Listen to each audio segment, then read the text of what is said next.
वैध बाबा बनाई दवाई, टूटी जब दीवाना के दिलवा लीही गोली खाई।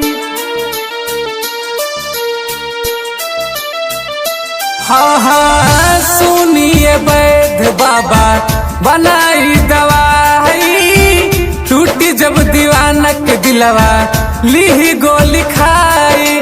करी कुछ उपाय तनको देर ना होखे, इहे अर्जी बाटे प्यार के हुसे फेर ना होखे, इहे अर्जी बाटे प्यार के हुसे फेर ना होखे।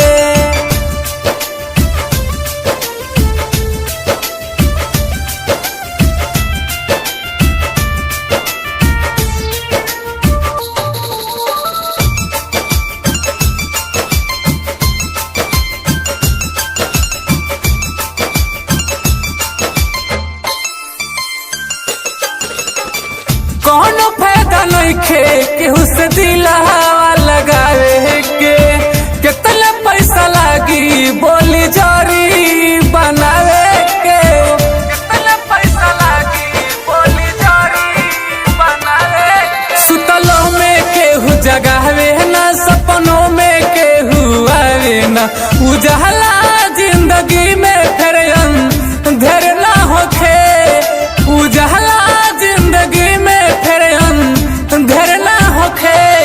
इहे अर्जी बाटे प्यार के हुसे फेर ना होखे, इहे अर्जी बाटे प्यार के हुसे फेर ना होखे।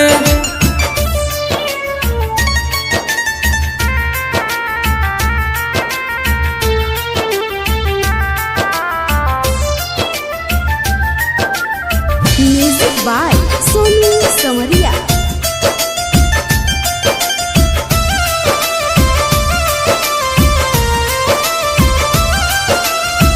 बाहर अफसोस होला अपना से बिछड़ के, गम में ओकरा लागे लग पीली जहर घोर के, गम में ओकरा लागे लग पीली जहर घोर के। क्षण भर में केहू हंसावेला, क्षण भर में केहू रोआवेला, धीरज रंजय कहे फेर ना होखे, अहमित या धीरज कहे फेर ना होखे।